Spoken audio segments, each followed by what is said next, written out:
This is the Hour of the Time. I'm William Cooper. Well, ladies and gentlemen, everything has been hectic around here, and that's putting it mildly. We had quite a bit of snow, a lot of snow, in fact, the most snow I've ever seen since I've lived here. Somehow a female elk was separated from the herd, and we had her as a guest in our backyard for almost a week.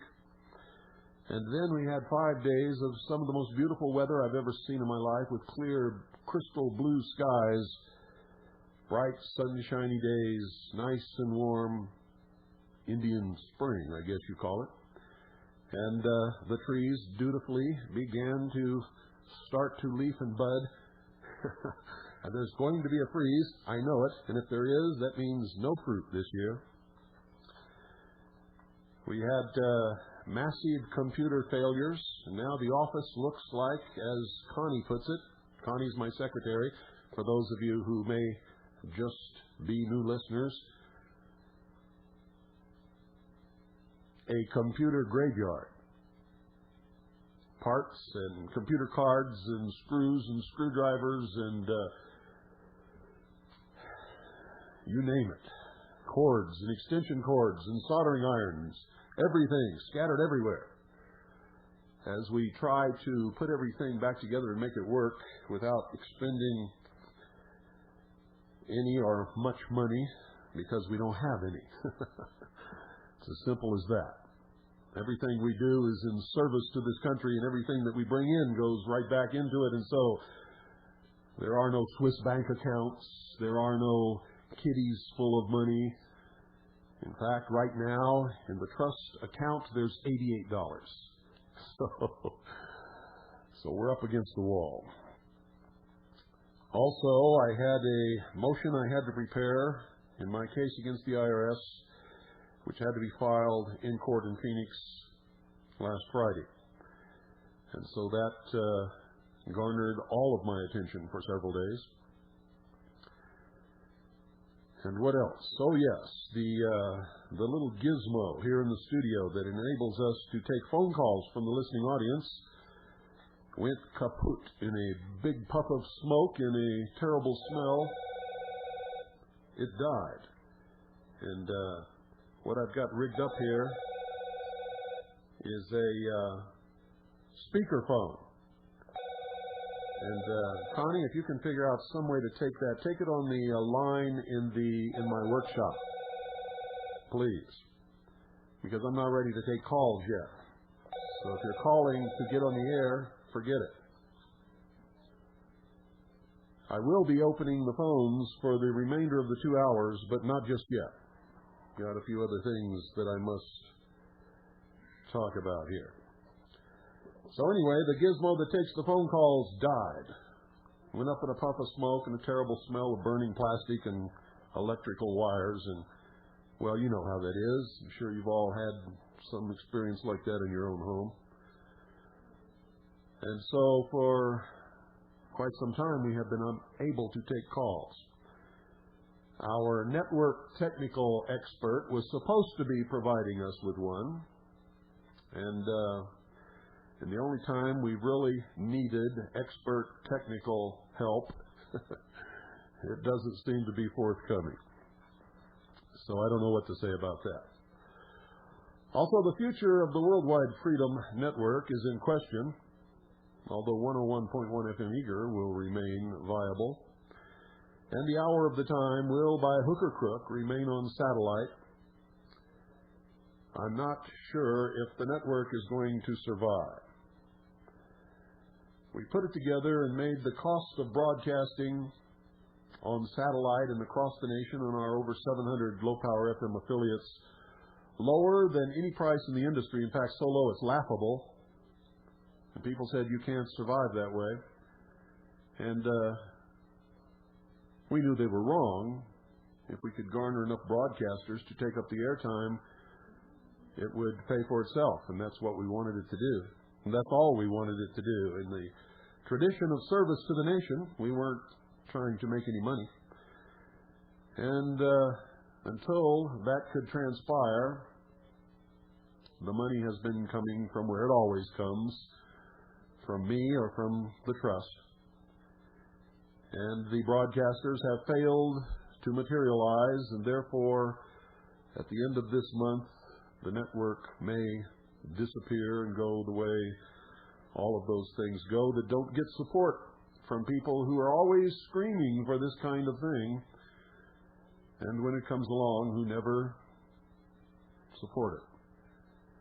We have received an awful lot of money for extra broadcasting programming for the network, which we're going to provide up until the time the network goes down, if it goes down. We may be able to save it, but I can't promise you that. And whatever is left over, if there is any left over, will be returned to those who donated it. So that's where we stand on the Worldwide Freedom Network. It was a noble effort, and still may pan out. However, I've got to tell you, ladies and gentlemen, there comes a time when you, the American people, the listening audience, the so-called patriots and people who care, the great silent majority, the people who everyone seems for some reason or other to think matter the most in this country, have to stop relying upon people like me to take the food off of our table and do without and to sacrifice on your behalf, and you have to start doing something. I don't care what it is. Scratch your nose. Anything other than what you're doing, which is, by and large, for the most part, nothing. Relying upon me and Jackie Petru and Michael Cottingham and Chris Gerner and Gary Bourgeois and your elected officials to take care of you. You see, there comes a day when you must understand that your inaction, your inability to participate, your ignorance and apathy are exactly why we're in the position that we are in today. If you really want to know what's wrong with this country, ladies and gentlemen, go into your bathroom right now, this moment, look in the mirror, and you will see the villain staring you in the face. And as angry as that may make you, it is the truth.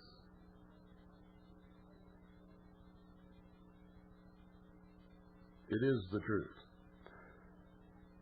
And don't be surprised if that image bleats at you. Most people, even those who claim that they are knowledgeable and understand what's happening and that they care and that they are American patriots and that they are the backbone of the nation, really aren't. Really aren't. It's 99% talk.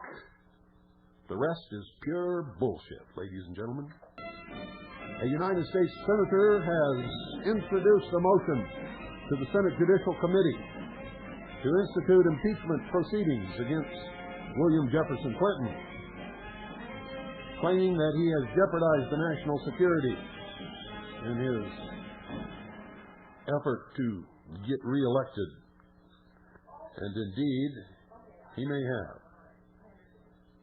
Well, I thought somebody was on the phone, but I guess they're not. Sounds like Connie is on the phone. But whoever's on the phone, is anybody on the phone, Connie? Yes. Hello? Okay. Is this for the show? Okay. Who was that? Connie. Paul Story. Paul Story. Okay. Is he still on? No. Okay. Don't answer the phone during the broadcast, please. Okay, the number is 520-333-4578.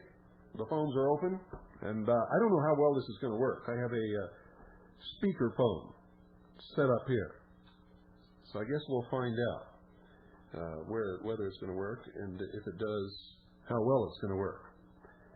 So, here's our first caller. We're going to find out right now. Good afternoon. You're on the air. Hello, Bill. Hello. Who's this? Paul Story. Hello, Paul. Hello. What happened? I had you on hold. I didn't call to talk to you. I called to talk to Connie. Don't call to talk to Connie when I'm on the air, and I'm going to take calls. Oh, well, I didn't think that you would be there, so I was talking to Connie, but I heard what you had to say, and I'm going to say this. I looked in the mirror a long time ago, and I'm not willing to allow this to go like that. I'm going to do 110% every single day, every single week, 52 weeks a year. Now, I have the ideas. That's all I have is ideas. But I am not going to sit by and allow you and all the little people like myself to take all this weight. We're going to make it work. When things can work, it's only because we made it work. You can't sit back like socialists and let everybody else do the towing. I'm going to continue to do it. In fact, I'm going to double up on what I'm doing. And I'm going to do even more than that. And when you're willing to talk to me on the side like we usually do, we will discuss that. But I am not willing to allow the one truth be gone from radio. It can't. Shortwave has fallen apart. I've watched the Patriots just falling away because you're not there. And I said, hey, wait a minute, this can't happen. I was the weak link, and now I ending up finding myself being the leader because I looked in the mirror and I saw what the truth was, and I'm not allowing myself to stop for a second. I'm not going to allow it to happen. I'm not going to be responsible for what happens. Well, we're all going to be responsible for what happens, Paul. When it happens, it's not going to be my fault. And I'm going to do 110% to make sure it doesn't happen. Well, good for you. It's the last voice that we have. Good for you. Well, don't get me wrong. I wasn't trying to say that there's nobody out there doing anything, because there are. But as it has always been throughout the history of the world, and even the history of this country, it's always a very, very small percentage. For instance, during the birth of this nation, only about 3% of the American colonists participated in the revolution that fought the British and liberated us from King George and created this nation. The rest were either for King George or didn't care or didn't want to get involved or something. They had their own agenda. And that's a historical fact. It's the truth. It's always been that way. Throughout the history of the world, a small minority of people are the ones who are the doers, who make the change, who do the good things, who do the bad things. And the rest are just flotsam and jetsam on the tides of time. And they're the ones who end up beside the road in the ditch, dead or bleeding, or in the long lines of refugees, or whatever. But they just don't participate. And if they did participate, this could be a great, wonderful world. Yeah. You know, Bill, I remember I talked to you one time about an article that was in a paper that I had spoken to some patriots. And the thing that I had told them is during the Boston Tea Party time, there was 3 people who were very key people. One was a boy who watched the door as they met secretly at night in the attics. The second was a man who hung the lanterns, and the third was Paul Revere, who took the ride. I'm not looking for people who are willing to watch a door, who are only going to hang a lantern. I'm looking for people who want to take the ride, and I'm taking the ride. And I'm being ridiculed, and I'm being humiliated. But you want to know something? I looked in the mirror. And those people out in the streets can't change what I look at in the mirror. You brought me the truth. You made me grow up. You know me, Bill. You made me grow up. And I have lived in my room for 4 years now to get education that no one was willing to give me the truth. And now I found the truth. And to abandon the truth is to abandon your family, everything that you believe in, your country, and every single person who ever shed a drop of blood for this country. And I'm not willing to stop. I lost all my friends in Vietnam. A waste, a major waste. And now's my time to fight back for every drop of blood that was shed for this country. And if the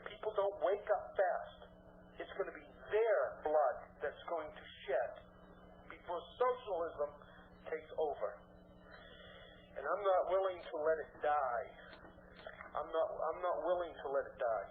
Well, good for you. I think there's enough people in this country that the final outcome is going to take a long time to resolve, but I think that it will be in the favor of liberty. It's just time for Americans to start standing up and be counted for as Americans. Oh, but Paul, that's not human nature. Human nature is to find the easy way, is to let somebody else do it, is to not take responsibility, is to look for somebody else to take care of you and take care of your problems. And that's why socialism is so attractive to the majority of the sheeple, because it promises them that it will take care of them. Never mind it's a lie, and any study of socialism throughout history will quickly demonstrate that. But it's attractive to these people who don't think and who are always looking for the easy way, who always want to party, who want less working hours. They're the same people who need a job real bad. They've got to have a job, man. They can't live without a job. They go apply for a job. The person gives them a job. Then they spend the next year castigating and talking bad about that person and about the company that hired them. But every payday they take that check. And they spend more time trying to get out of doing work and more work escaping from work and more time flapping their jaw about how bad their boss is than they would if they just tried to be happy and do the work and do it well and be thankful that someone did employ them and give them a chance. These are the same petty-minded people who are always gossiping about their neighbor, always looking for a way to hurt somebody. And they're, by and large, in the pattern of things throughout history, they're useless people. Yeah. Well, you and I go back quite a ways now. You remember when I was a wreck. You remember when I was a dumpy kid who was trying to learn something. But actually, I was a man trying to learn something. And I was the weakest one of all these so-called patriots out here. But you know how I passed them by, Bill? You know how I passed them by, really? How's that? I was like the turtle in the hare. I kept crawling while they were rushing, and they were doing their gossip and passing their patriotic crap around. I kept crawling and staying in my room and kept learning a little bit more, and all of a sudden, all those hairs got tired out, burned out, and now they're on the wayside. And guess what? I'm still going, and you know what I'm doing, and I'm going to double what I'm doing, and I am not going to stop. I am not going to stop because we don't have the time. Well, that's right. In his State of the Union address, President Clinton outlined the time schedule. He said we have 1,000 days. We have 1,000 days, and that's counting way down now. Yeah. That's down. We're probably about 900 now, right? Well, yeah, it's over 900, but it's going down. That's how much time we have left until the socialists have their new world order cemented. And he said it. We have to watch. Amazing, Bill. I'm not on the air yet. I'm not on the air yet. And well, you should be. I've already done more than many of those affiliates have already done. You've got your transmitter, don't you? I do have my transmitter, yeah. But I'm doing my antenna tonight. Good. But I'm not going to give up because I understand. See, when you lose your friends, all of them, every one of them are gone. I was saved by an operation. I was in the hospital. I was 4F, but I still went in just before it was legal time. I understand what the death is worth. And when I look into the eyes, when I look into my high school book and I see those faces, I remember those people. They thought they were dying for something. And we're sitting on our butts, willing to let everybody else just do the job. I'm not going to do that. It is time to take action. It's now or forget it. There is no other time. It's now. And you either get involved. See, there is so many people who listen to you that could have done what I've done. Could have picked up the phone and got to know Bill Cooper. Got to understand. You remember talking to me while I sat in the yard in a bag of peat moss, teaching me for hours. These people don't realize this. Yes, I remember. And I remember being very kind with you, and you'd even hang up on me. Bill Cooper doesn't play favorites, people. He hung up on me. And I gave everything that I had to give to this network, and I am not going to allow it to happen. And I don't care if I have to put my house on the line. I am going to make sure this works. And if you people are so stupid that you would sit there and allow this to happen, then you deserve everything that you are going to get. Every bit of it. Everything is worth it. Boy, you got a little excited there, Paul. I'm always excited. I'm on edge because I know what the time is. I know, and you know, it's time to get excited. It really is. We're down to the wire. Their goal is the year 2000, and Clinton said it in symbolic language. And if you understand the mysteries, you understand exactly what he said. Watch the sunset and prepare our children for the new dawn. That's exactly it. Yeah. And don't you be, don't allow your mind to be persuaded by their words, because when he talks about a bridge, he's not talking about something wonderful. He's talking about their children, not our children. He said our children. He's not saying your children. Yeah, they don't want us on this earth anymore. Listen, see, there is no need for us. We are a burden to these people. And we are giving them everything that they need. Every time I turn around and I see one militiaman on the news talking crap, whenever I see... Yeah, but Paul, those aren't militiamen. And most of those organizations are not militias. They're not formed under the law. Some of them are whacked out, way out, weird people. And it's the truth. And the reason that... Bill, just watch the comedy station. Yeah. You'll hear them all the time laughing at us. They just did it with the Patriot, the woman that you were talking to a couple of weeks ago. They put her on TV. Oh, the Patriot matchmaker. Yes. They made a mockery of us. It was the poor militiamen who can't get girls. And they had people standing up, nerds standing up. They obviously went to a gun show, and they had two nerds. They were not militia. I knew from looking at them. And they were laughing. They said, well, I love America. And they would have canned laughter underneath. They're playing with your mind. Why, Bill, do you think I asked for that mind control?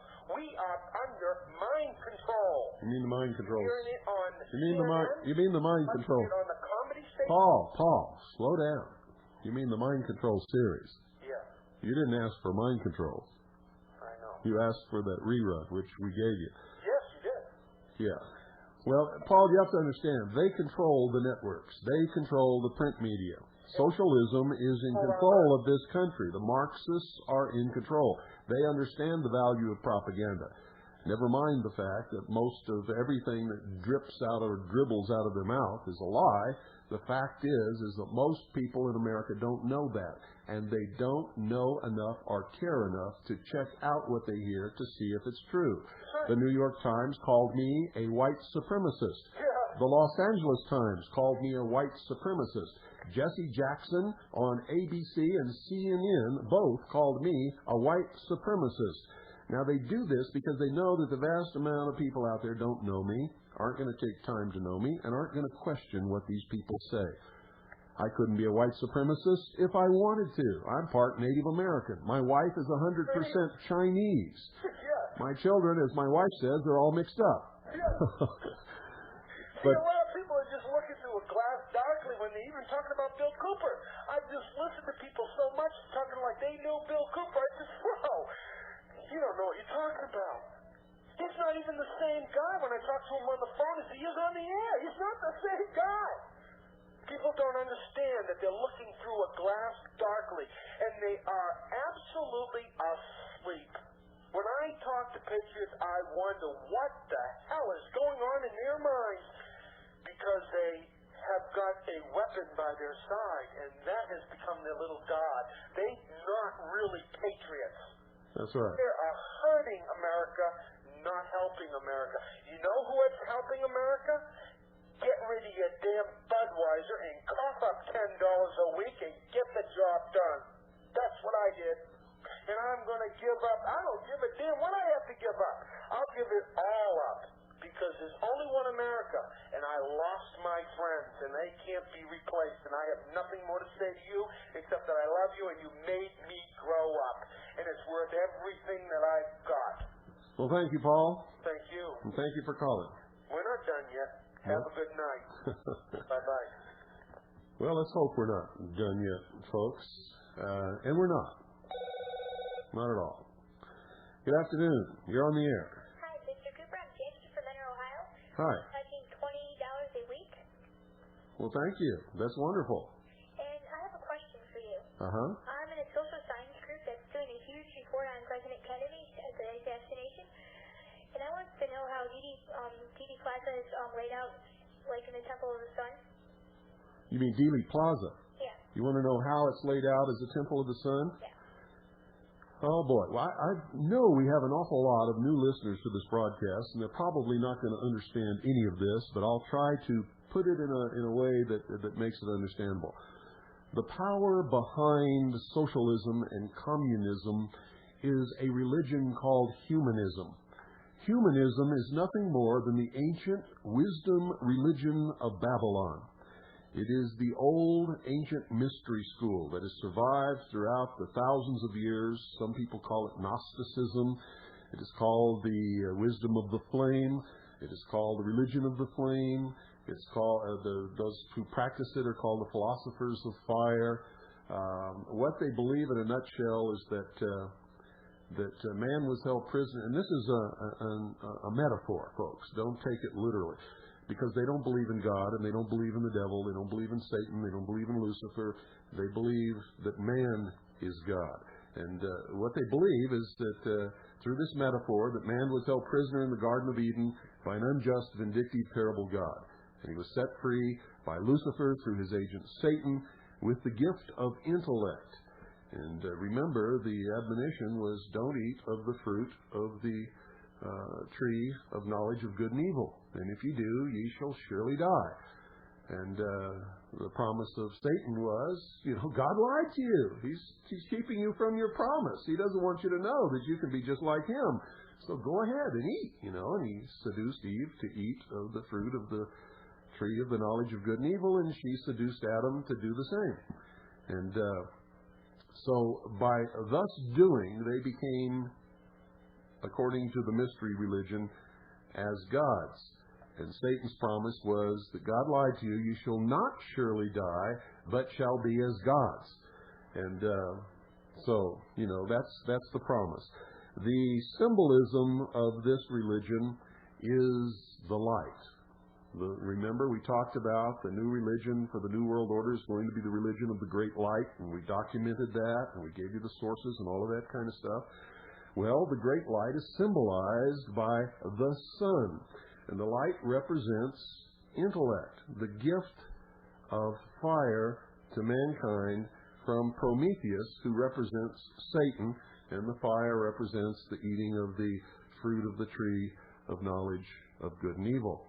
And this is all laid out in Dealey Plaza in the symbolism of the mystery religion. It has the four quarters of the round Temple of the Sun, like Stonehenge. It's all there. If you go there, you'll see it.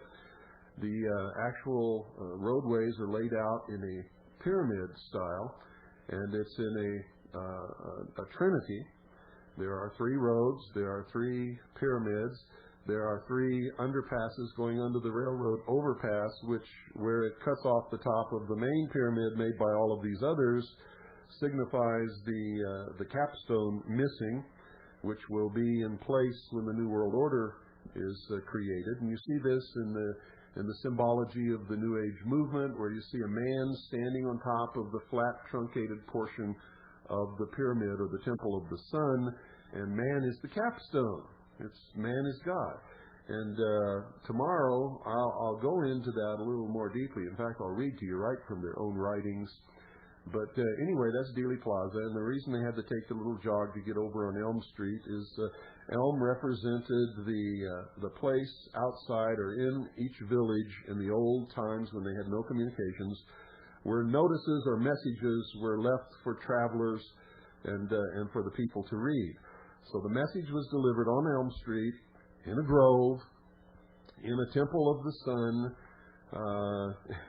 and literally destroyed the political will of the American people. President Kennedy represented the sacrificed king. And, we could go on and on and on, but we did the Mystery Babylon series, which is, I think, 41 tapes plus the Luxor video. Mr. Cooper? Yes? My dad has a tape. Oh, good. So, a couple weeks ago, I brought your Zapruder tape in, and I freaked my whole entire class out. And the teacher because I showed him where the guy was pointing the gun and shooting back at him, and he said it wasn't true, but it was right in front of his face. Well, that's good. I'm glad that you did that. They couldn't refute it then, could they? Yeah, I know. And he's like saying, no, it didn't happen that way, and there's never been a theory or effect that way. Well, when you can see it right in front of your nose, it sort of takes all of the argument away. Yeah. How old are you? 15. You're 15? Yeah. Oh my gosh. Well, I'm not gonna steal Wolfman Jack's line, but he would have said, "I'm only 14. You're too old for me." We'll be sending the $20 out this Friday, every other Friday. Great, that's wonderful. And if the network goes off, we'll be sending it right back to you. We won't keep donations if they're not going to be used for the intention that they were donated for. Okay. Thank you so much. Thanks, bye. And it's so nice to hear someone who's 15 years old who knows more than most of the people walking around in their sleep ever thought they knew in their whole life. Isn't that amazing? Good afternoon. You're on the air. Yes, hello, Bill. This is Eric from Minnesota. Hello. I've got different topics to talk about. First one is about foreign troops in Minnesota. Uh-huh. We have Norwegian troops training in Minnesota because they don't have a cold weather environment in Norway to train in. You know what's really funny is all of those immigrants who left Norway to get away from the freezing cold and come to the New World and have a better chance, and where did they go? Well, Minnesota's heavily Scandinavian. Yes, I know, they went right back to the same cold climate. But go ahead, I'm sorry. Yes. Well, the article is in the St. Paul Pioneer Press, which is the local newspaper here, on February 24th.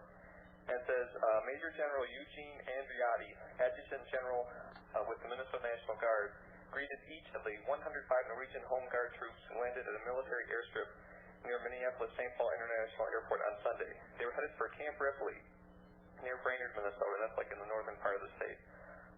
For a week of winter training as part of the 24th year of a military exchange program between Norway and the United States. A part of the training program will include cross-country skiing. And it's got this picture of the general shaking hands with one of the Norwegian soldiers. And I'm like, well, this makes sense. If they're going to have Norwegian troops, like, hypothetically occupying part of Minnesota, then they could, we have people who speak Norwegian here. So they would have maybe an easier time communicating with the population. Sure. And I know it's a small number of troops. It's less than a company of infantry, but it's a precedent maybe. And they arrived, according to the photograph, on the U.S. Air Force C-141 aircraft.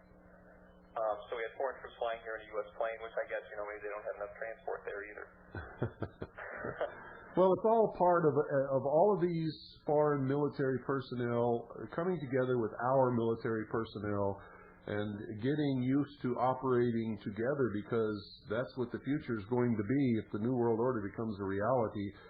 There will be no nation states, and there will be no military except the military of the United Nations, who will be called peacekeepers. Yes.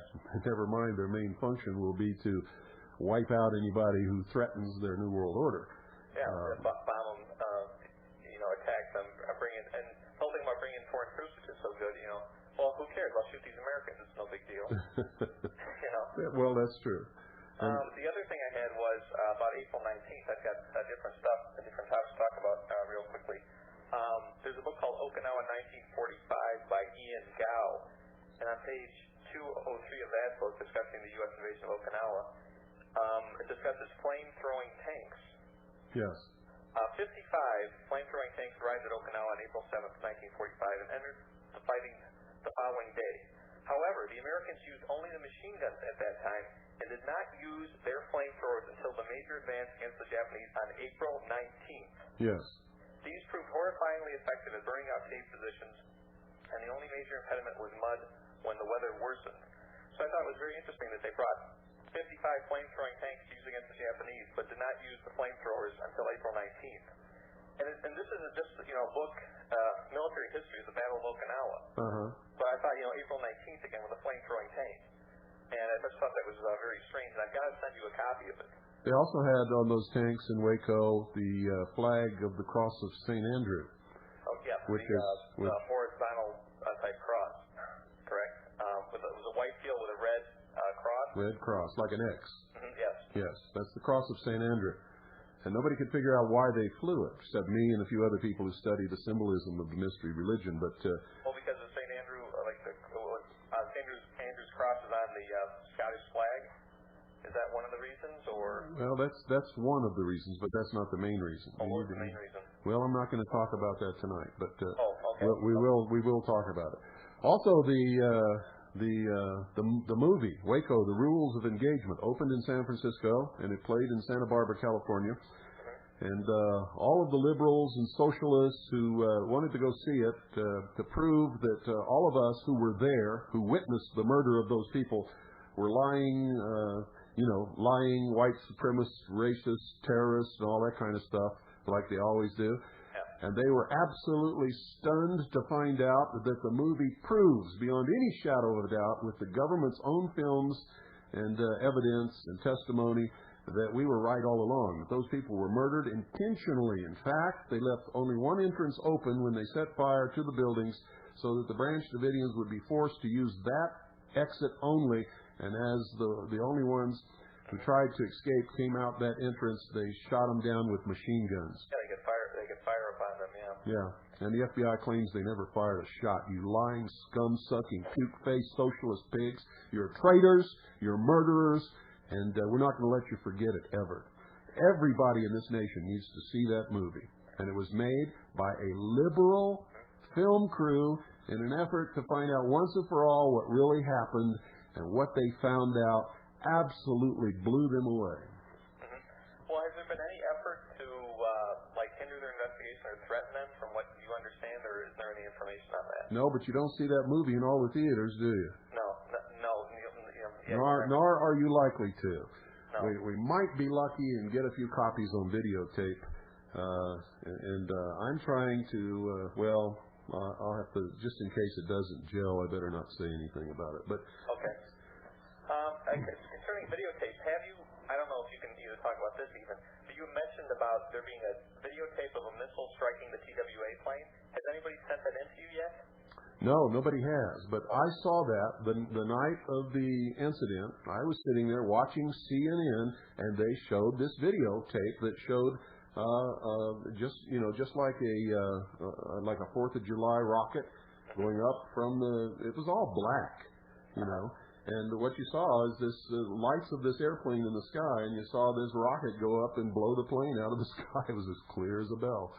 I wasn't taping it. I had no idea that this crash was going to be, I thought it was just a regular airplane crash, but we never know what's going to happen.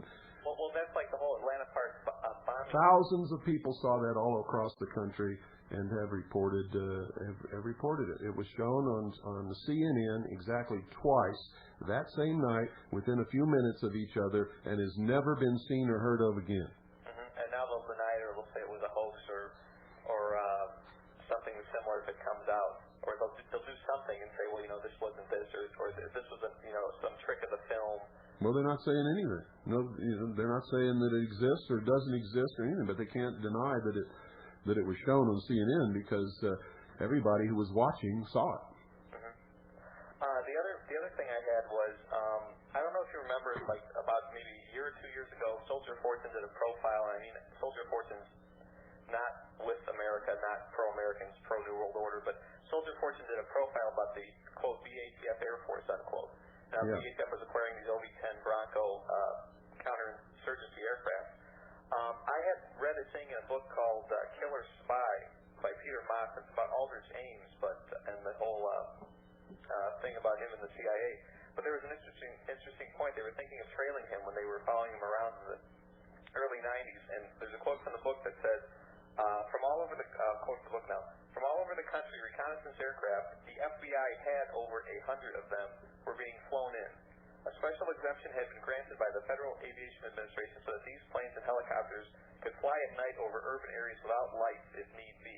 They do it all the time. Yeah, and so, I'll speak of the page number for that in the book. It's page 155, I believe.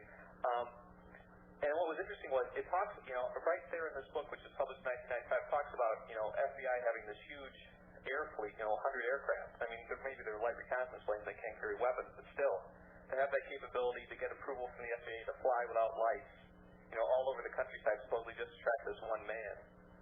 Yeah, I thought that was interesting. Well, it's insanity is what it is. It's extremely dangerous, and in tracking that one man, they could have killed hundreds and maybe even thousands if something had gone wrong. Yeah, like the proverbial crash into a school bus full of children thing. But all the rules have gone out the window. I mean, this routine that helicopters, military aircraft, government aircraft, and law enforcement aircraft fly all over this country with no lights at night, at rooftop level, just scaring the living daylights out of everybody. And it's serious. And it's like you comment, how are you going to know when it's going to be the real thing? If these, if the helicopters, if everything is true about the black helicopters being used, or not even just the black helicopters. Well, see, that's what I can't figure out. Anytime I hear a clamor on my roof, and I walk outside, and there's a helicopter hovering with just its wheels a couple of feet off the top of my roof, and a guy with a machine gun pointing out the door, that's time right then. I'm going to shoot the sucker. Yeah. I'm going to shoot him right then and there. I don't care who likes it. I don't care who doesn't like it.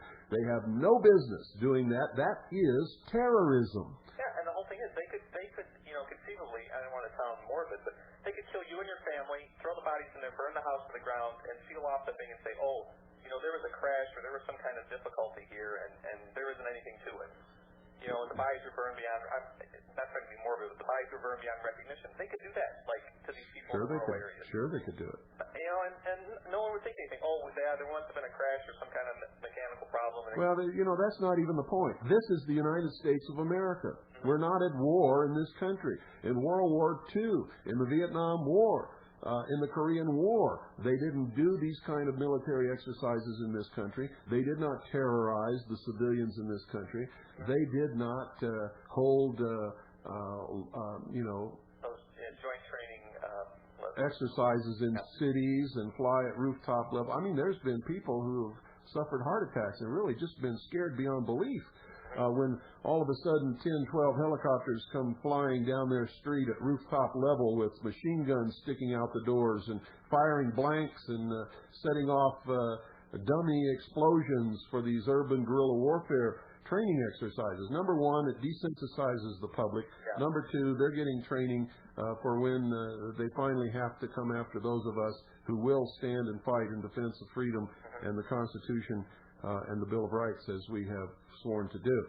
Well, I followed up on checking out some of your information about that, like the Chicago Sun-Times articles about the attacks on Lamont and Des Plaines, where they said, yes, we had these attacks and the local police knew, but the local police were told not to tell anybody, and everybody was calling up frantic. And you discussed both those articles in the Chicago Sun-Times. I think it was June of '95. Yeah, it's happened all across this country in most of the major cities and some small cities. And the whole thing is, the Congress, no one cares. These local officials don't care. Well, it's no big deal. Or, Governor Jim Edgar of Illinois, when they had the people asked him about it, and he didn't want to comment on it. It's not only a big deal, it's against the law. It's blatant, flagrantly against the law for them to do these things. But the thing about that is, a lot of these laws are like not even bothering to enforce them. It's on the books, but we're not going to enforce this. We're not going to enforce that. No, of course not. Yeah, we're not going to follow it up. Or, like you said, some of these groups may be part of the whole diplomatic immunity thing under that executive order. Exactly. Try and find out who these units belong to, and you'll come up against a stone wall. Mm-hmm. You see, I have no compunctions about calling the Pentagon or the White House or anybody else, and I'll track a lead down until it's just dead. And you cannot find out who these people are. Mm-hmm. Well, I don't have any problem with like you talking about calling the Pentagon. I was calling about the whole Bosnia mess, and I talked to this woman, and she wanted to know who I was, if I was a reporter, on and on and on. And I'm like, no, I'm just a private citizen. I want some information. And about Bosnia, I said, well, do you have any estimates, for the casualty figures? Oh, no, we have no estimates like that. Do you have any estimates about how long we're going to be there? Oh, no, we're going to be there the 1 year, and don't worry about it. Baloney. Yeah. Read the agreement. Yeah, it's 5 years. It's 5 years. The moment Clinton opened his mouth and says we're only sending troops for 1 year, he lied. In the agreement, it says 5 years. And it says after that 5-year period, then we're still going to have some people there as a part of the long-range peacekeeping force. I mean, it's all there. Yeah, it could be there forever, like in Korea. Korea. Yeah, read the Dayton Agreement. I mean, anybody can get it, anybody can read it, but they won't. Yeah, you can get it from the... But they knew that if they told the American people the truth, they would have said, no, you're not sending our kids over there. So they told them, oh, no, it's only for 1 year. They lied, as they always lie. They are chronic, perpetual liars. Yeah. Bill Clinton is probably the greatest liar who's ever lived upon the face of this earth, bar none. Yeah. Well, I have to admit, though, I kind of have this, I don't know how to describe it, like a grudging respect. I mean, I don't know how he has the audacity to go up there every day after day, about even petty subjects, and just lie and lie and lie. Because he's a true sociopath.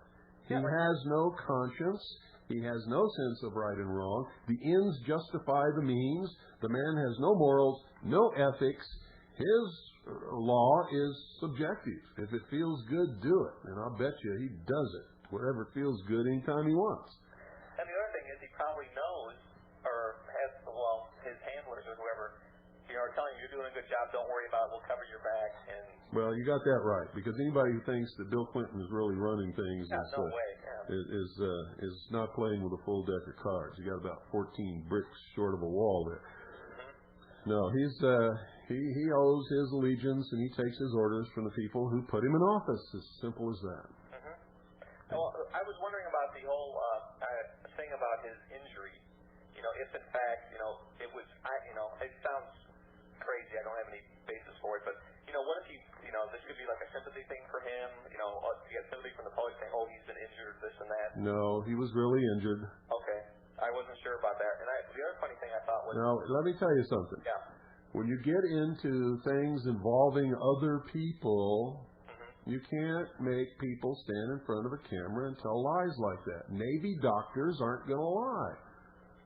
Okay. I can assure you of that.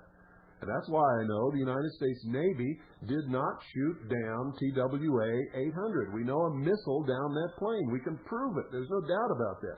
But all this conjecture about whether the Navy did it accidentally is pure crap. There's no way the Navy could shoot down any plane without hundreds of naval personnel knowing about it the instant that it happened. Yeah, because they would have known the missile would have been And fired. they would have told their family and their friends, and they would have told news reporters, because they're people just like you and me, and they would not stand for that kind of deception. The only people who can hold deceptions like that are when it's known by just a few people at the very highest levels, and they're all working toward the same goal. Then you can keep a secret pretty good. Okay. I'm just going to talk about it for a second. Okay, if the Navy didn't do it, now it is conceivable though that the Navy does know a missile down the plane. There's no doubt about that. Okay. The Navy was out there looking for whoever was going to shoot. They had prior knowledge. That's why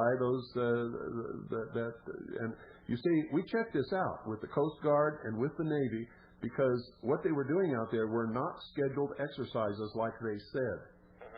We asked for the schedules, and there was no such exercise on those schedules at all. So what they were doing out there was spur of the moment, because they knew something was going to happen. They probably didn't know exactly what, and they were looking for the culprits. And so they were looking for a submarine. They were specifically looking for a submarine. I can tell you that with no doubt whatsoever. They were dropping sonar buoys. They had the P-3 Orion was up there. They had the Seahawk helicopters.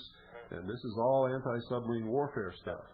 And they were all called out on an alert to do this stuff. It was not a regularly scheduled exercise. That much that they told the press and the public was a lie. So Salinger is like, your opinion, Salinger's a screaming socialist from way back, and he's trying to pin this on the United States Navy. The United States Navy didn't do it.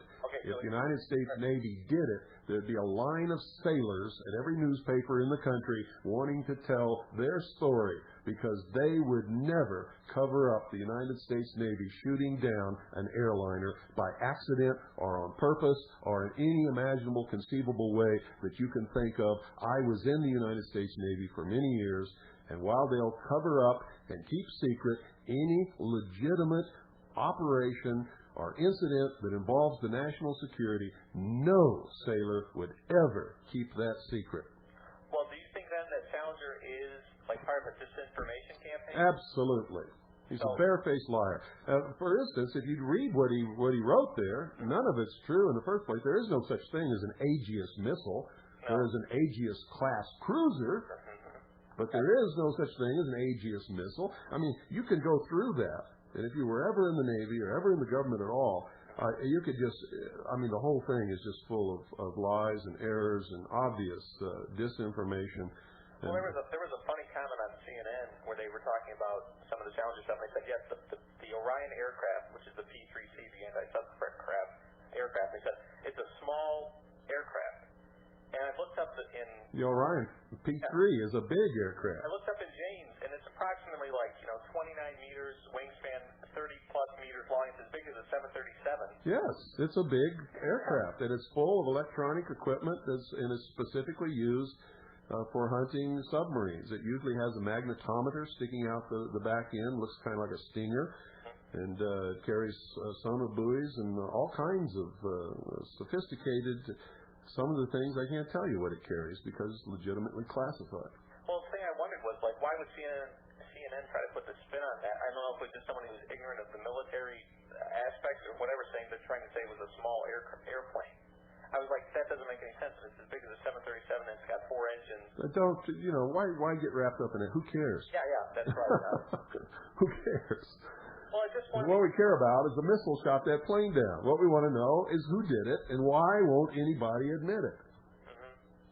I have another thing, kind of off the subject a little bit, talking about federal crimes. And Thomas Jefferson wrote the Kentucky Resolutions in 1801. And the book is The Portable Thomas Jefferson, edited by Merrill Peterson. And on page 282, one of the quotes that is, quote, resolved, this is Jefferson talking, resolved that the Constitution of the United States, having delegated to Congress a power to punish treason, counterfeiting the securities and current coin of the United States, piracies and felonies committed on the high seas, and offenses against the law of nations, and no other crimes whatsoever. That's correct. Yeah, and so he goes... Except for one thing. This is where everybody goes wrong. They say, Congress can't pass that law. It's unconstitutional. That's wrong.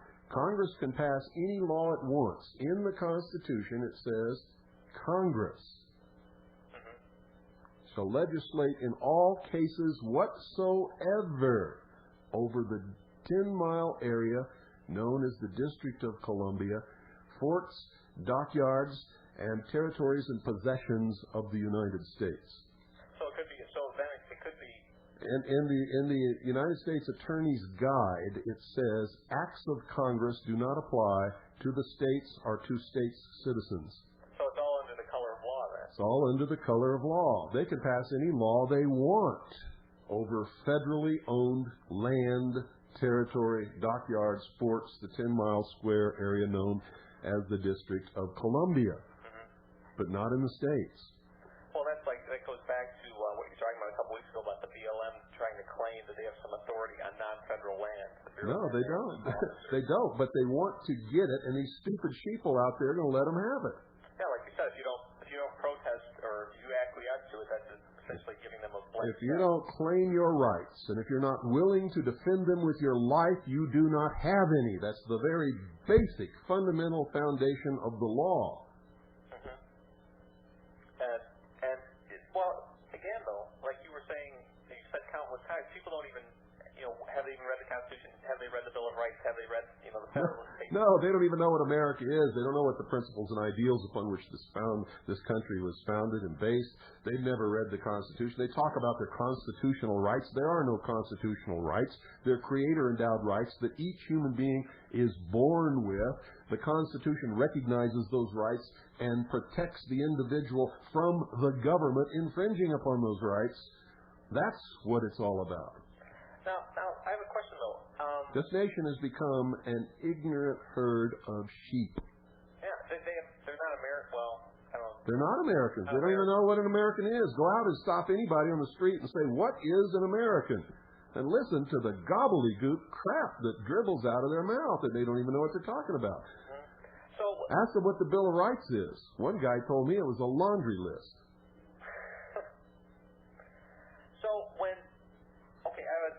This will be my final question. Jefferson, when he, it seems from reading his writings and his letters and things that he believes in the humanism and this whole, like the whole. Jefferson was a deist. Yes, he did. Most of the founding fathers were deists and humanists. They hated religion and religious persecution. They pretended to be devout Christians, and they had to. Because they had to. That's right. That society. Well, my question was though. So Jefferson was. Do you think Jefferson was a patriot though? He wanted us to be free and independent. If we had like knowledge. Why do you think they called it the Great Experiment or the Grand Experiment? Okay. It was an experiment to find out if the common man could actually handle being free and being responsible, and they had an ulterior agenda also. Never before in the history of the world had the common man been free. By giving the common man his freedom, they took away the sovereignty and the despotism of the kings and queens and toppled them from off their thrones, because they knew there could never be a new world order, a golden dawn, a new Atlantis, as long as there was one king or queen sitting on a throne anywhere in the world. Okay, and then basically they co-opted most of the royalty now, though, too. Yes, but if you'll notice, there are no kings and queens who have any authority. The kings and queens that are left, except in some small countries where they don't have the military might to exercise that authority against anyone but their own poor people. And the ones that are left, like Queen Elizabeth, she doesn't have any power. No, the so-called constitutional monarchy. If she tried to step out and exercise the power that King Henry VIII could have exercised, they'd rip her to shreds in the streets. Well, is that why there's this sort of this plot against Islam then? Because there are actually kings and sultans and like royal rulers? No. No? No, that's not the reason. Okay. Because Islam believes in a personal God? Because Islam believes in one God that is not human, and that God's laws are absolute, and they run their nations that way. They don't have Saudi Arabian laws.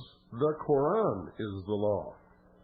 So you must destroy people of the Quran then. That's one of the people that's going to be destroyed, along with like Jews and Christians who actually believe in a personal God, because that would. Yeah, that's why all these people who say it's the Jews, they're wrong. The Jewish religion will be destroyed also. It's not going to be allowed. No fundamentalist religion will be allowed in the New World Order. All religions will come together eventually and blend as one into the new religion of the Great Light, which symbolizes man's intellect, the fact that man himself, through the use of this intellect, will govern and control nature and the universe, and thus is himself God. And it'll be a New Age. Go to any New Age festival or whatever. Just walk around and listen to everybody if you want to know what the New World Religion's going to be, because that's it. Go to a Baha'i faith meeting and just sit down and listen. Yeah, everybody's, your religion is fine as long as everybody else is approved and okay. You can have 1,000 religions, but none is greater than the other. None can, do anything with legislation or politics. You can't have this personal God, on and on. Well, you can't have God at all. You can't have a Jesus Christ. You can't have, it's got to be a humanist religion, and that's what. I said that was going to be my last thing about Jefferson, but one more quick thing. What about this whole cloning thing? What about it? Okay. I think it's like.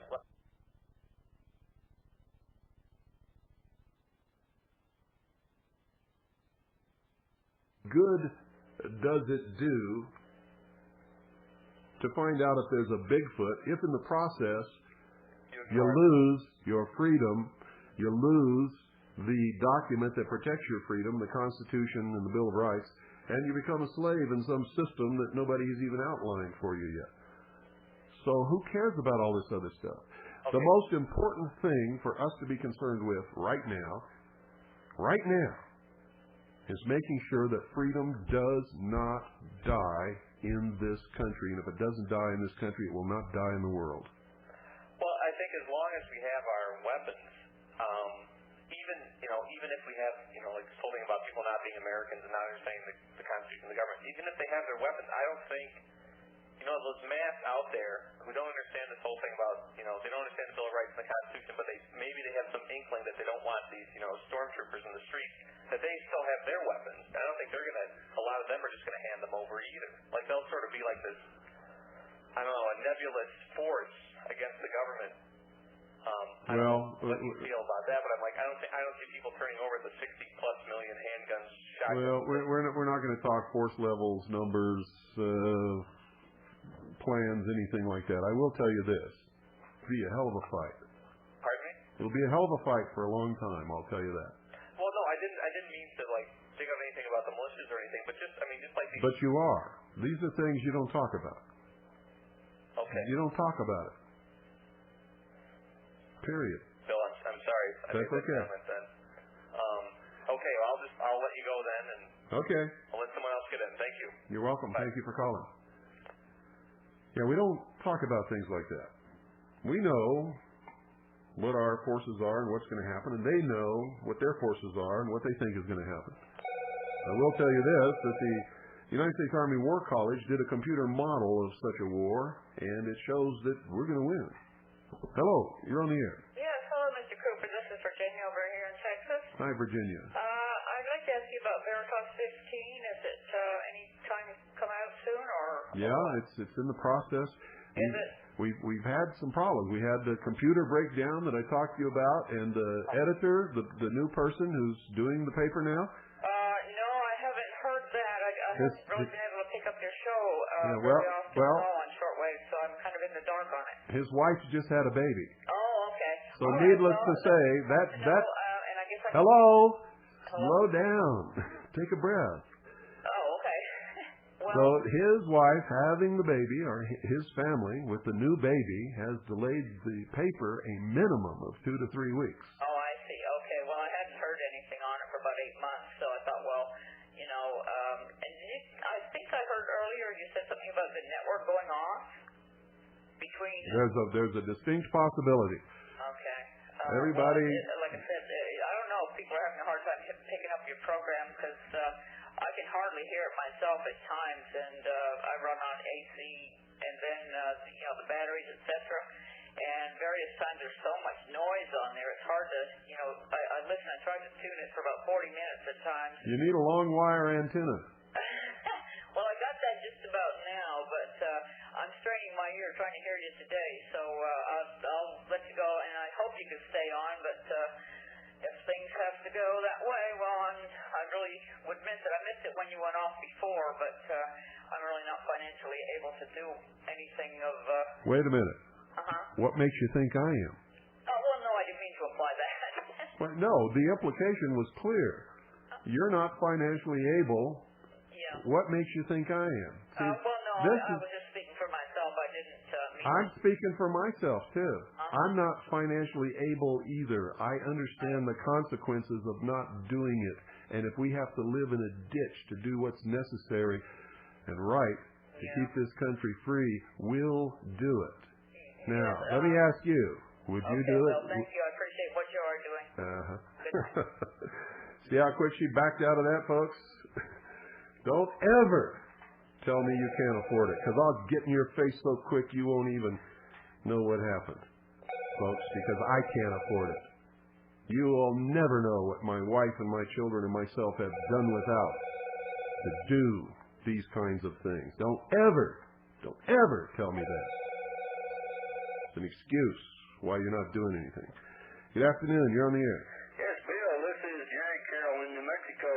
Hello, Jerry. I certainly wanted to thank you for your broadcast on the 24th of last month about the BLM. It helped us tremendously. Good. We did, I made a tape of it and took it to the Public Land Use Advisory Committee here in Lincoln County, and they made a letter out to the BLM, and we had a big meeting with the BLM personnel, and we got to explain to them what the Constitution was and what their oath of office was. And apparently, all of this put together, not just us, but the whole Southwest, has made them people withdraw their attempt to consolidate their so-called laws that have been on the books since 1978, by the way. And we will not have another Gestapo federal force for the time being. Well, good. Good for you. See what you can do? That's wonderful. That is wonderful. Also, we found out, sir, that, Jackie Petru's right on. 78 is a key time for laws having been passed in various states in that time period, not exactly 78. But we have a law here in New Mexico.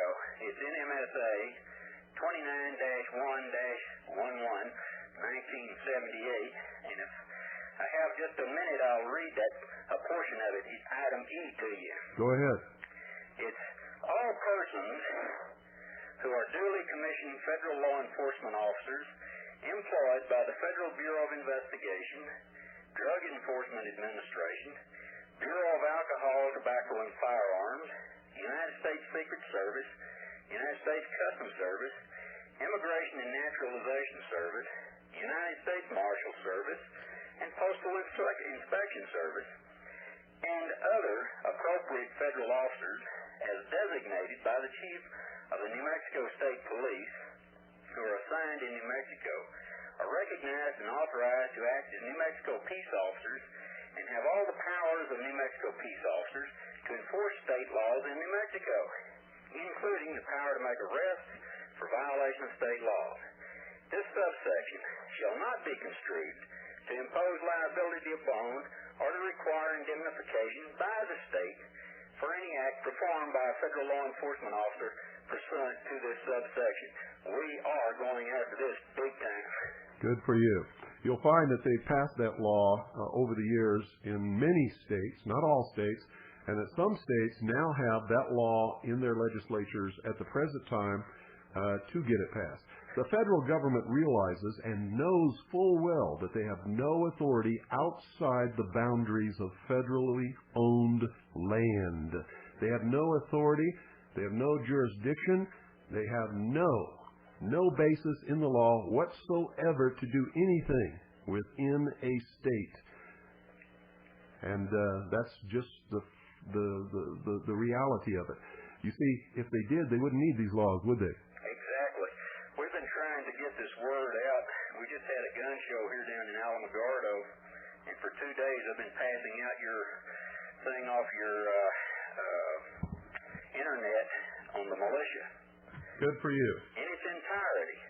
And we've been discussing this with several of the German personnel and some of our military personnel, and it's amazing. One of the gentlemen, we've got a copy of the Bill of Rights laying on the table, of course, and he came up and asked, said, "Where is the thing about the guns in this Bill of Rights?"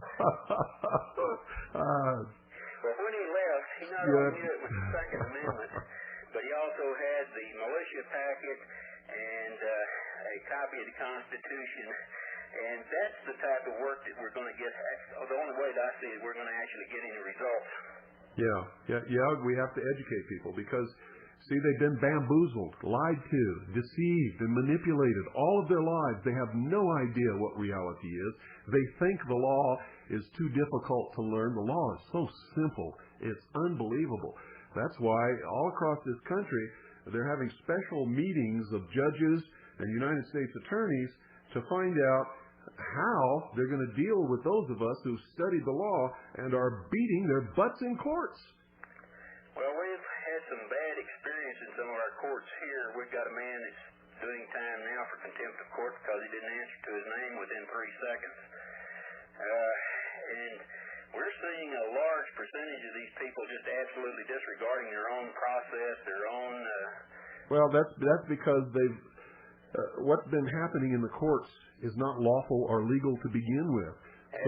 So when we go in and we bring the real law and present it in front of them and they find themselves backed in a corner where they're going to have to rule in our favor, then they throw the books out the window and they do crazy things.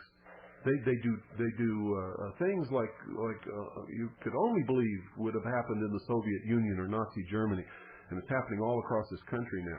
We're about a hair's breadth from a civil war in this country. A And I don't know what's going to kick it off. I just know it won't be us, because we happen to understand that whoever fires the first shot loses. We've pledged there will never be another Waco, ever. If they even for one moment entertain the idea, it will bring the wrath of God down around their shoulders so quick they won't even know what happened. Absolutely. We agree with you 100%.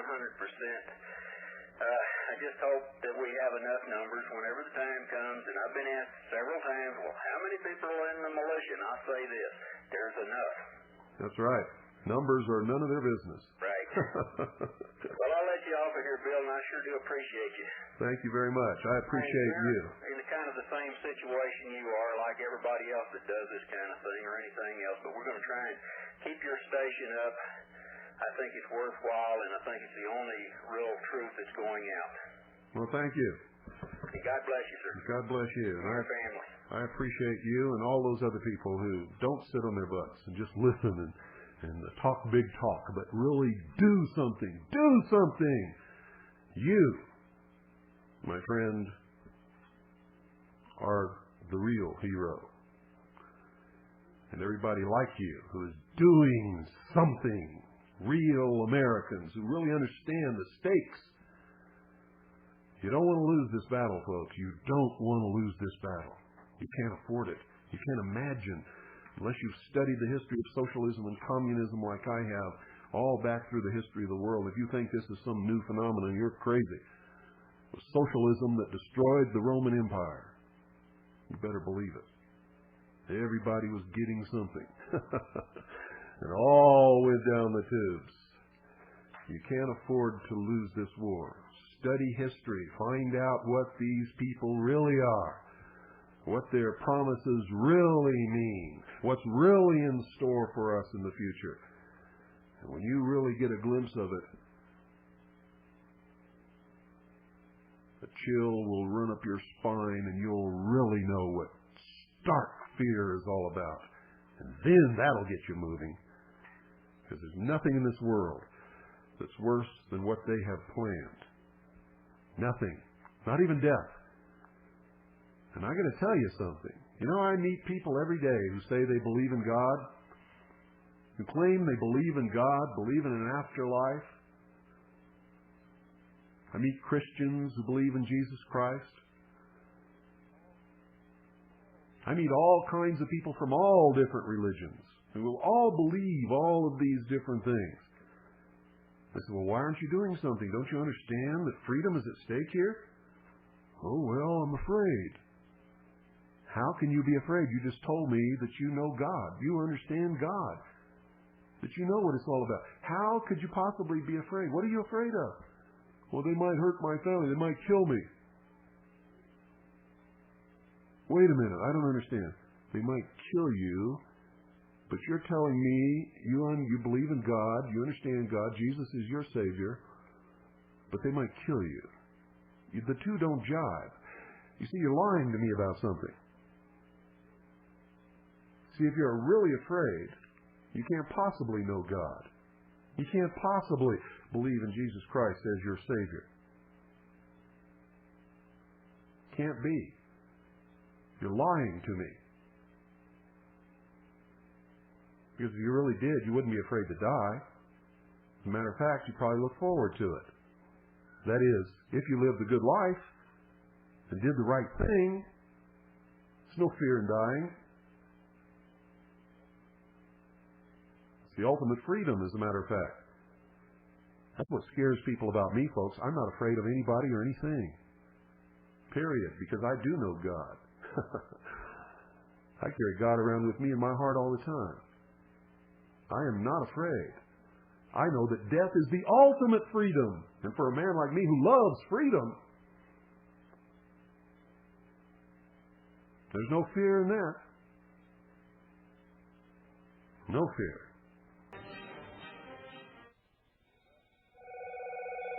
We're back, and as you can hear, it's our first call.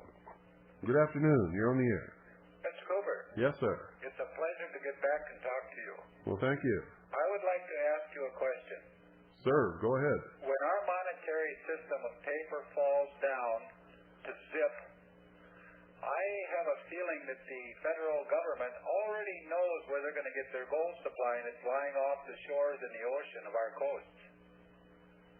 And that's basically my philosophy, is I don't think they're using that as a bank. They don't want anybody to take that wealth out of the ocean. They want it left there, and when the time comes, they're going to supply all the needs they need from that supply themselves. Well, I'm very grateful to be able to talk to you, and I will be getting back in touch with you at a later date. Thank you.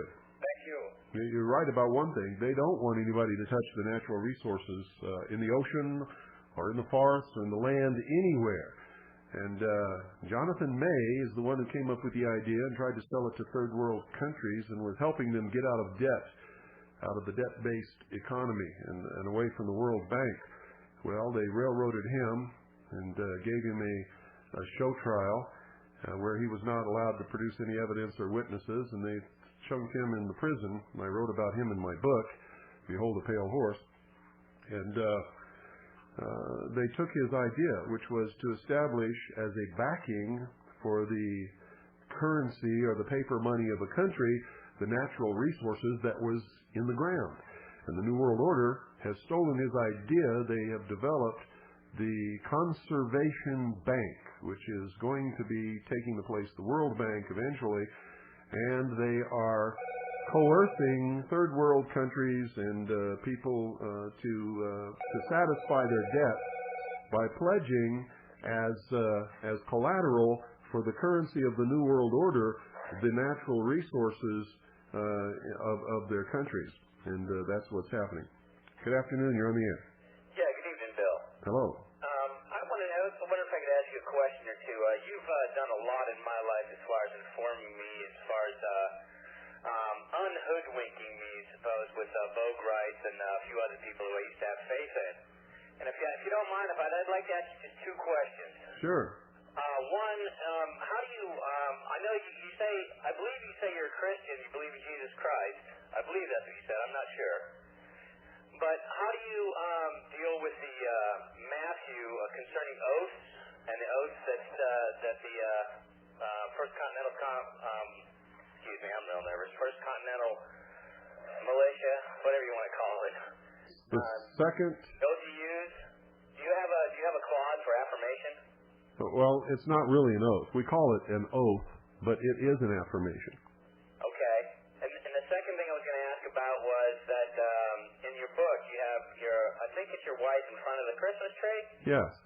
So you don't have a problem with their traditional celebrations, just as long as you understand what the real meaning behind them is? Yes, if you understand what the real meaning behind them is, and you're not paying homage to some pagan god in your ignorance, there's nothing wrong with that. Well, that's great. I'm glad to hear that. So you can take the Christmas tree and make it a part of the celebration of the birth of Christ, and if you intend that that's what it's for, that's fine. But if you just have it there because your parents had it there, because their parents had it there, and it's really a symbol of a pagan religious worship of trees, then you're in trouble. Is it possible, I understand that the only way to get to join the Second Continental Army is after, security checks and all that other. But is it possible to have an oath written so it does not use the word oath, in fact says affirmation?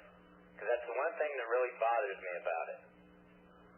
I don't see any problem with that. The only reason we called it an oath is to, and we did debate this. It is an affirmation. It does not use the word swear or anything in the body itself.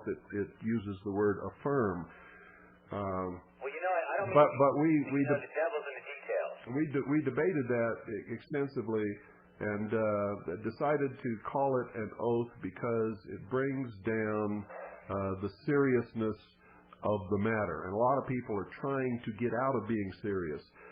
Anyone who takes this affirmation and thinks that there's no consequences if they violate it are severely in for a rude awakening when they find out that ultimately they're going to be brought before a court-martial. Right. And they will be charged and tried and judged and sentenced. If I could ask you one more question. I was introduced and asked to join a JBS John Birch Society meeting. Uh-huh. And they seemed real good, and they seemed to be for the country and all that. I think they were. I try not to go with such a religious bent on things because I'm more for the Constitution than any particular religion, since I believe that's what it stands for. But the one thing they had an article, they call it the conspiracy issue of the New American magazine. It's a pretty good magazine, and it dealt with. They had one article on the Illuminati. And it was a very good article up to the very last paragraph where it said that all these things were mainly because of the Orient lodges and the French lodge and not British or American lodges. And right then and there it made me suspicious as crazy because, I know better. Yeah, well... I wonder if you had any insight on the JBS. Yeah, and I've talked about them before. What do they do? That's what they do. They talk. It seems to me that... Then that's all you need to know about the JBS. If that's all they do is talk, they're not worth a damn. They're not helping this country. They are just providing exactly what they're supposed to provide. A neat little cul-de-sac where they can trap people in to chase their tails, and anybody who's a member of that organization who begins to do anything other than write their congressman are severely reprimanded and chastised by the hierarchy and usually by the membership also. Well, I'm going to have to agree with you definitely on that because I know in the last meeting I went to like 3 meetings. I didn't join. I said I'd like to. You can go without joining, Yeah. And I said, well, I'd like to see what it's about first. And after about the 3rd meeting, I said, we watch these videos. When are we going to have a parade? When are we going to have a float? Why don't we set up a stand or something? And that's always, well, we got our Trimbles. We got this. So. Anyway, thanks a lot. I hope you do keep on the network, and I hope things do go well for you.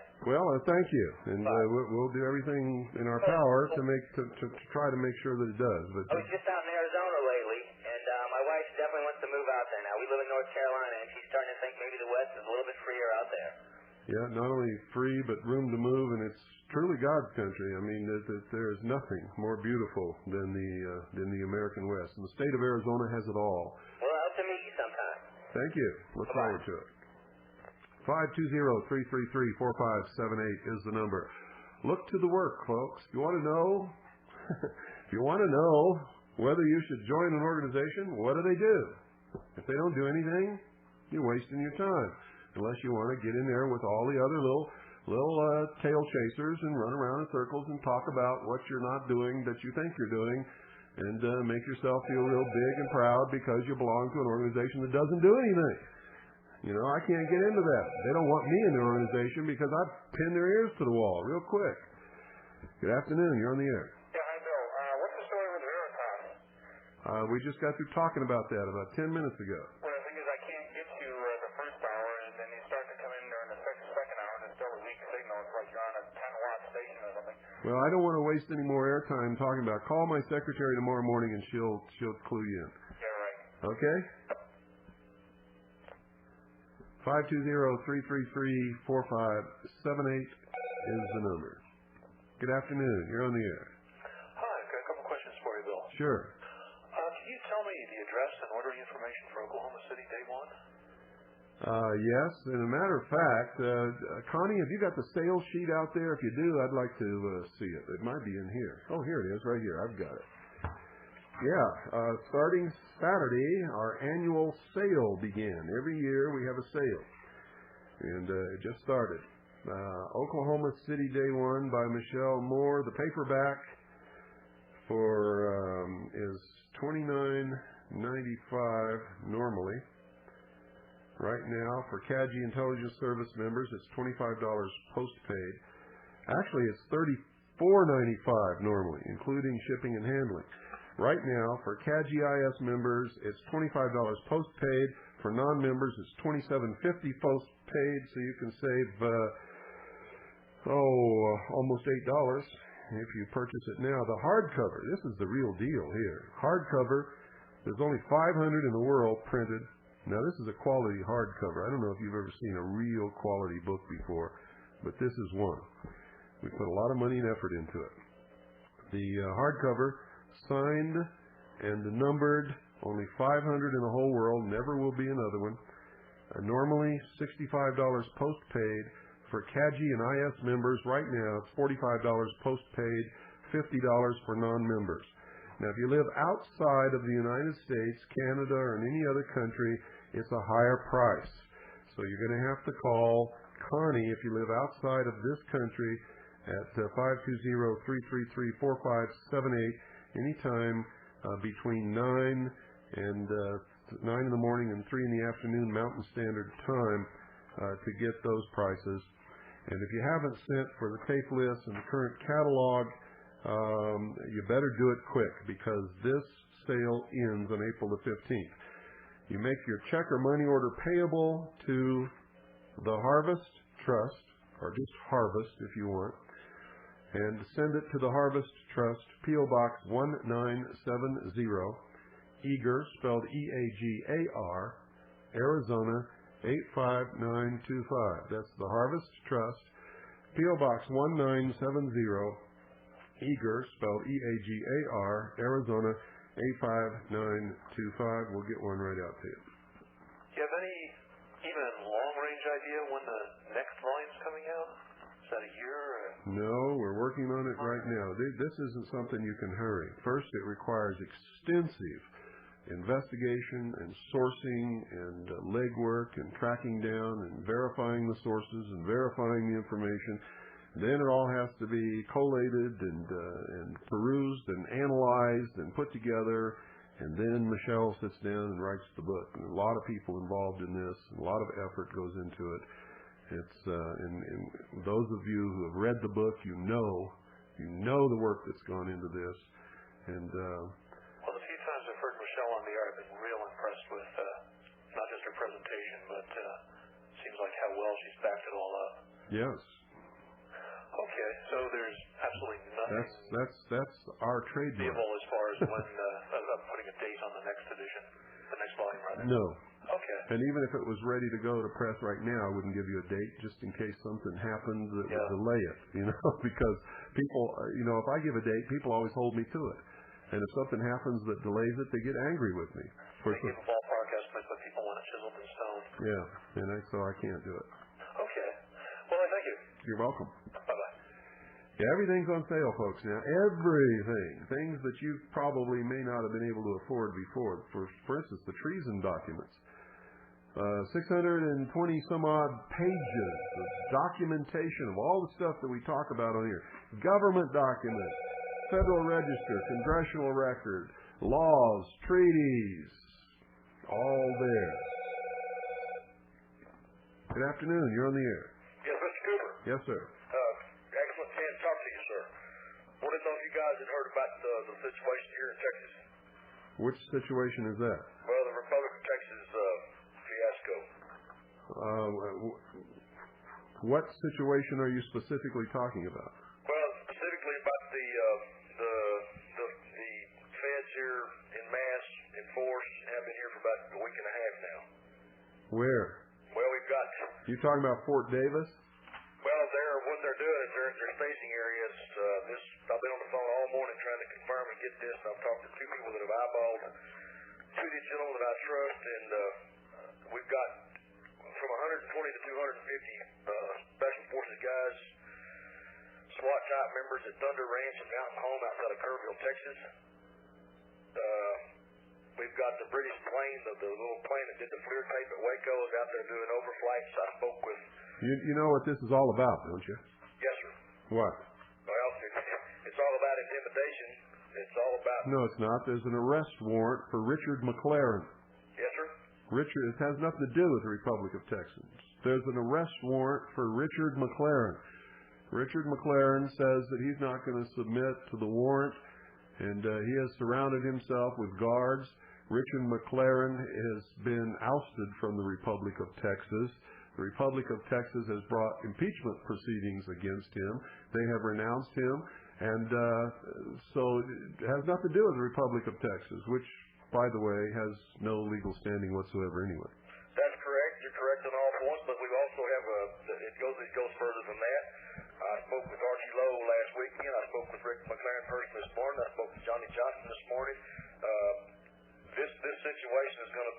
The problem here we have, Mr. Cooper, is there's people in other states that are watching this like they did the Ruby Ridge and Montana situation, and they're talking about doing some stupid things. I'm trying to get the information out so we can keep people calm and let this thing progress to its head without somebody stupid doing something stupid somewhere else. Well, here's the way I look at it. Nobody should be doing anything with this.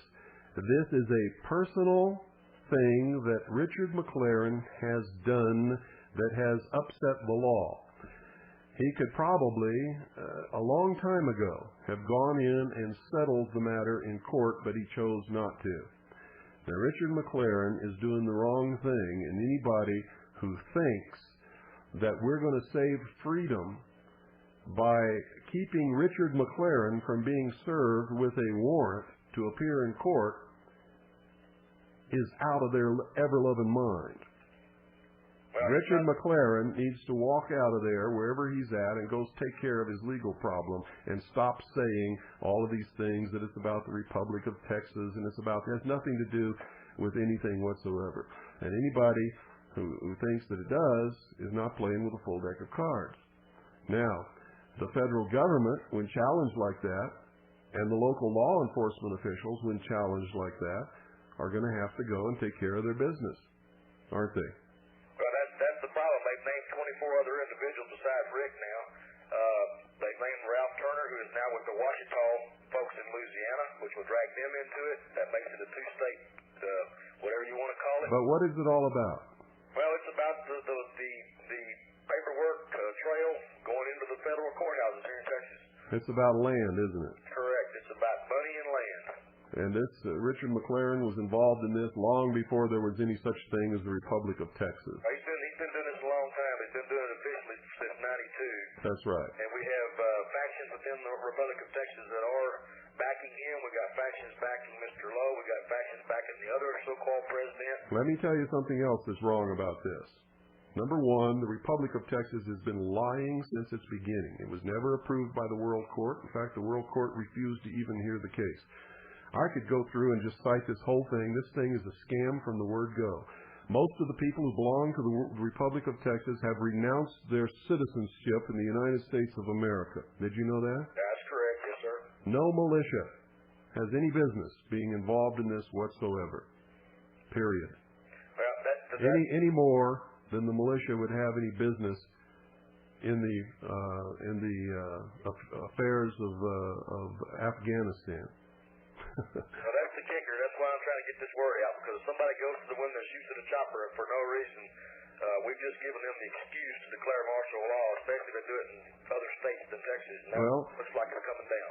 Didn't you ever figure that maybe that's exactly what this whole thing is all about to begin with? You and I are preaching to the choir, but that's why I'm trying to get the information. I don't want nobody going to the window with an AR and shooting no chopper anywhere, because that gives them the trigger to pull the plug and start this thing off.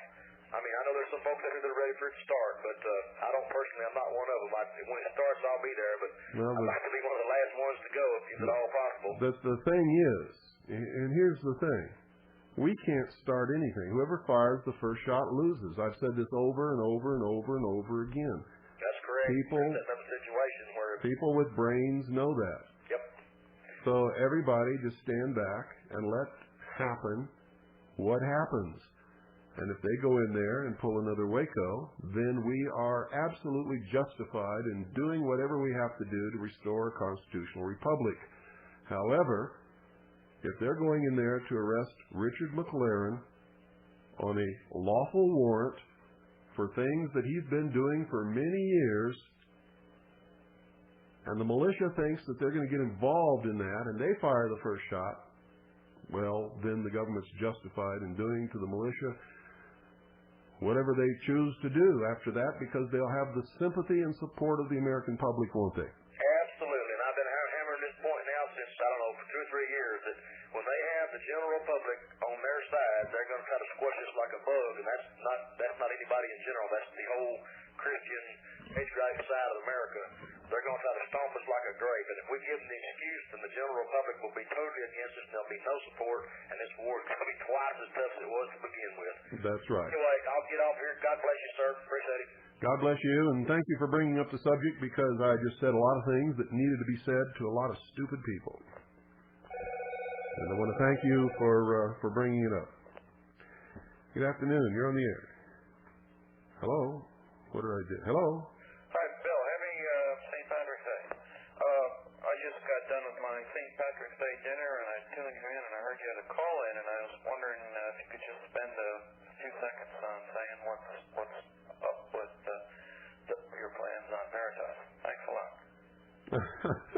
Again, I just talked about it a while ago. Veritas is in the process of being printed, issue number 15, not being printed, but being put together to be printed. And the man in charge of that, his wife just had a little baby, which delays things. We've had some computer breakdowns and so on and so forth, but we're getting it together. It's been a while since we published an issue, and that's because we lost our staff, and I just can't do everything in the world, folks.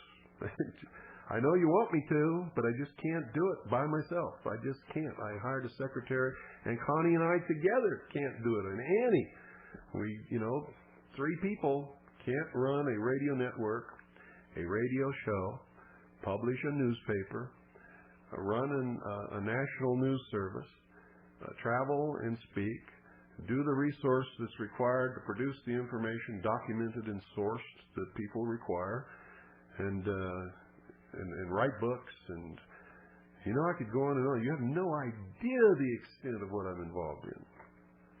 And so personally, I think I'm involved in too much.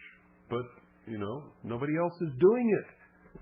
Some of you would get off your butts and do it with the same quality, then I could sit back and relax. And that's what I'm looking for. Good afternoon. You're on the air. Hi, Bill. Saber. Hi, Saber. How are you? Oh, good. I'm hanging in there. How are you doing? Fine. Good. I've been out of town for a week. I was listening to what Mark was saying.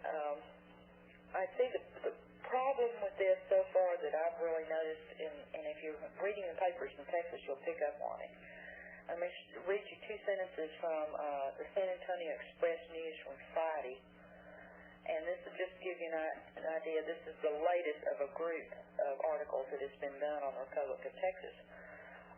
Legislation criminalizing the filing of fraudulent liens was approved Thursday by the Texas House. While members of the militia group, it targets blasted state officials over the proposal. Saber, I got to stop you right there. Mm-hmm. The Republic of Texas is not a militia, never was. That's right. The Republic of Texas is not approved by the constitutional militia of the state of Texas. They have renounced their citizenship in the United States of America, and the militia is sworn to protect and defend the Constitution for the United States of America and their states. Right. But do you see the danger in what's happening with the media? I see the danger in what's happening when stupid people get involved in any issue, and specifically issues that involve people facing off with guns. Mm-hmm. Yes, I certainly do.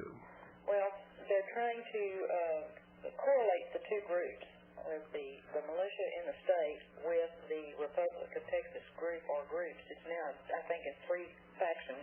Yeah, well, this is the propaganda of the socialist enemy. Right. They always do this. Yeah, but people need to keep that in prayer, because that's something that they have really worked on now for several months to put it in the eyes and the minds of people that group is one and the same, and it's not. Yeah. So therein lies the problem. Should we come down to another?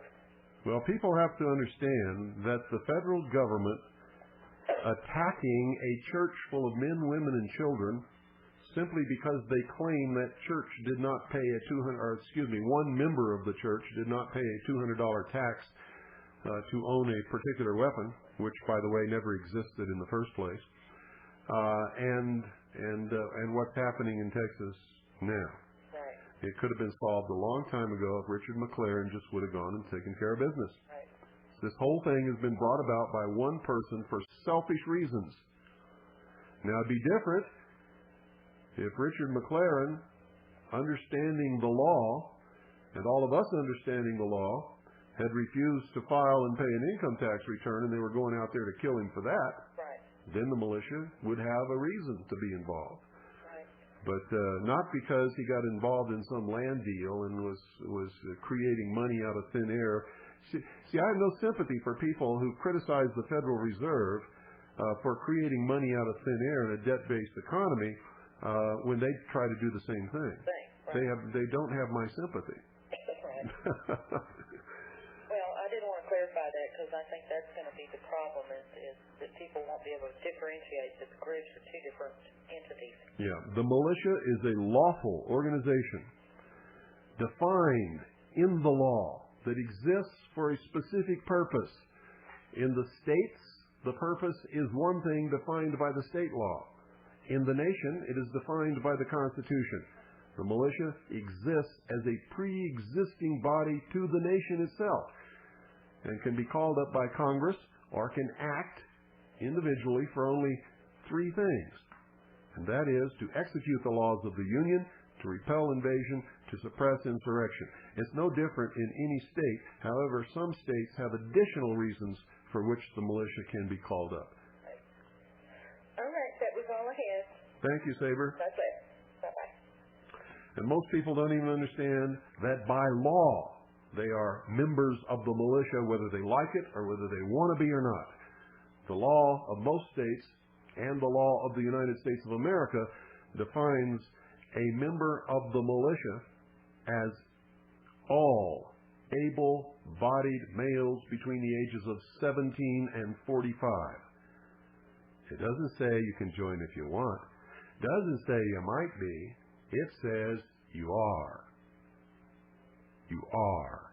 And if you ever were a member of any of the military branches of the United States of America, you are a member of the militia until age 64 or 65. I'm not sure which. I have to look in Title 32 again and check that age. If you were honorably discharged or retired from service. So there. A lot of you listening just found out that you're members of the militia. And you never knew it in your life. Well, you are. And by golly, if it comes time to fight, you're going to be called up. And you'll have to do your duty. And if you don't, you'll be arrested and held for a courts-martial. And that's a fact, folks. That's not conjecture either. If you don't believe these things can be done, you better read the history of this country. You better read the history of the militia, not what these panty-waist lying socialists tell you, but the real facts, the truth. And you'll find out that reality is a lot different than you ever thought it was. The militia is the backbone of a free people. The militia is the last resort of any people when facing tyranny. If all else fails, it will be the militia that restores constitutional Republican government and freedom for not just this country, but the world. You better be careful what you listen to. For instance, the head of the militia in the state of Ohio is a black man. There are black militias in Detroit, Oakland, California, Los Angeles, and many other places. All carefully formed and ready to fight for freedom just like every other militia unit. Good afternoon. You're on the air. Yes, Mr. Cooper, I've been listening to your broadcast for approximately 2 years. I have never communicated with you. First and foremost, I'd like to thank you for your truthfulness. I've done a lot of research on most all of the materials. I subscribe to Veritas. And I've taken the time to personally check out the data that you've produced, and I'd like to thank you so much for the truth that you brought forth, not only in my life, but many of the folks that I also know. Just keep up the good work. I appreciate it very much. Well, thank you. I appreciate hearing that. Well, there's a lot of people out here wanting to know truth. The time that you've taken to uncover the resources that we can also look at has been very valuable, and there won't be any wars ever won that'll have any value unless it's based upon education, and we thank you for that. Well, you're welcome. Well, that's all I had to say today. Keep up the good work. We got you tuned. Thank you. Thank you for calling. Yep. Yeah, that's right, folks. By golly. And we must be engaged forever in a quest for the truth. And we've got to find it, no matter how elusive it is, and we've got to hold on to it. We've got to get away from the lies and the deceptions and the manipulations that have controlled our lives for most of our lives. We must hold fast to the truth. Seek ye the truth, and the truth will make you free. And I can assure you, nothing else will or can do it. Good night, ladies and gentlemen, and God bless each and every single one of you. And may God, in His infinite mercy, save this republic.